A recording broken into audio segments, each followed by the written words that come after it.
The Taliban ordered girls' secondary schools in Afghanistan to shut today just hours after they reopened, sparking confusion and heartbreak over the policy reversal by the hardline Islamist group.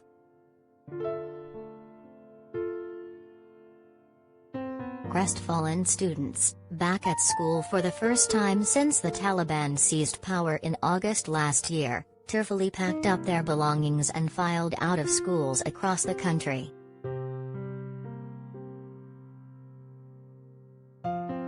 "I see my students crying and reluctant to leave classes," said Palwasha, a teacher at Omra Khan girls' school in Kabul. "It's very painful to see your students crying."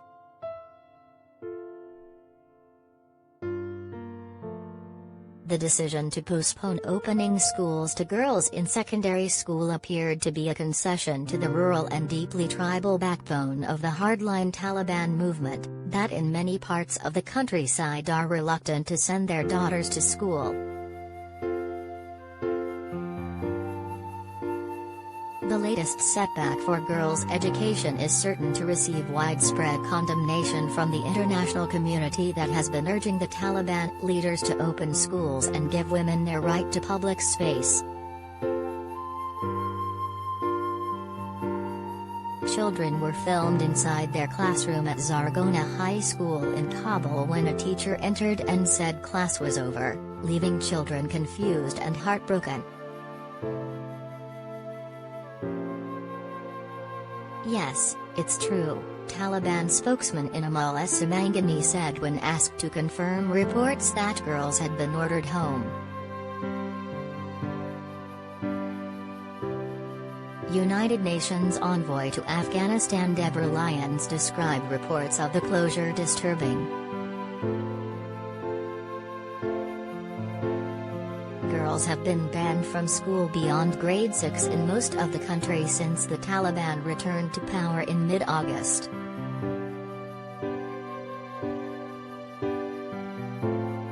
Universities opened up earlier this year in much of the country, but since taking power the Taliban edicts have been erratic, and while a handful of provinces continued to provide education to all, most provinces closed educational institutions for girls and women. In the capital Kabul, private schools and universities have operated uninterrupted.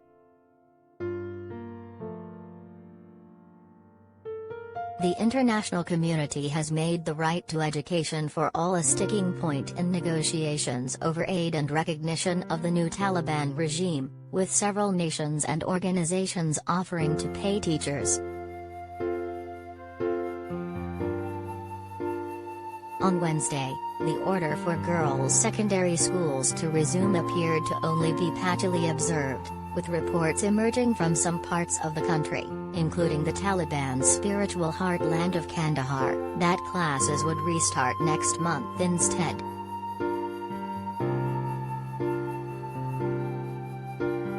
For the several that did reopen in the capital and elsewhere, including Herat and Panjshir, they were forced to close within hours of reopening.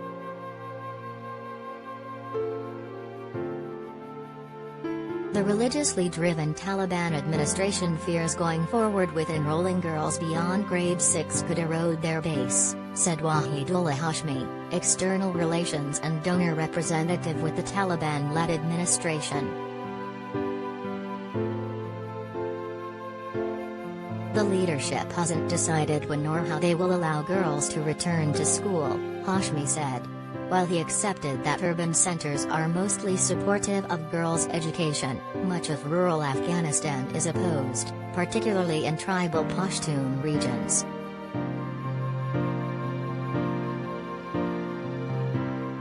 In some rural areas, a brother will disown a brother in the city if he finds out that he is letting his daughters go to school, said Hashimi, who said the Taliban leadership is trying to decide how to open education for girls beyond grade 6 countrywide.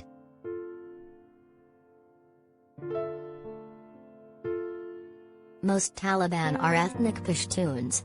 In their sweep through the country last year, other ethnic groups such as Uzbeks and Tajiks in the north of the country either joined the fight to give the Taliban their victory or simply chose not to fight.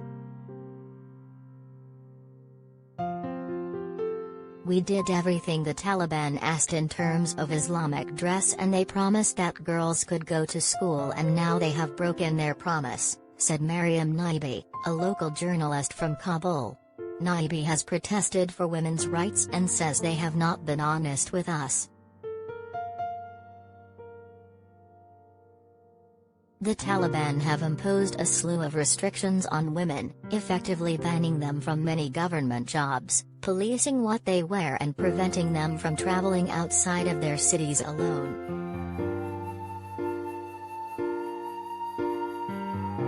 They have also detained several women's rights activists.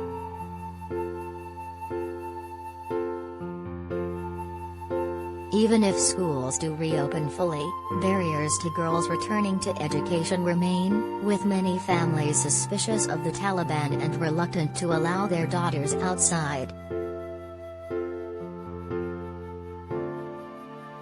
Others see little point in girls learning at all.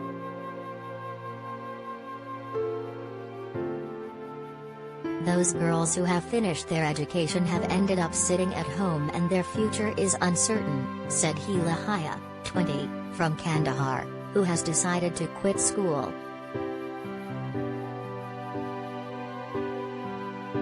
What will be our future? It is common for Afghan pupils to miss chunks of the school year as a result of poverty or conflict, and some continue lessons well into their late teens or early 20s.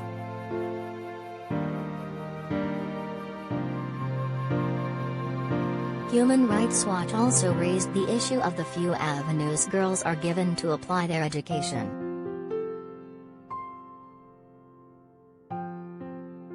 Why would you and your family make huge sacrifices for you to study if you can never have the career you dreamed of? Said Sahar Fetrat, an assistant researcher with the group.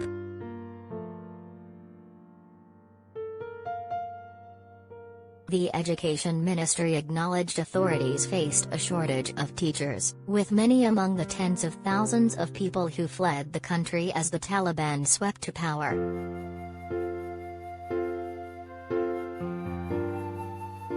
We need thousands of teachers, and to solve this problem we are trying to hire new teachers on a temporary basis, the spokesman said.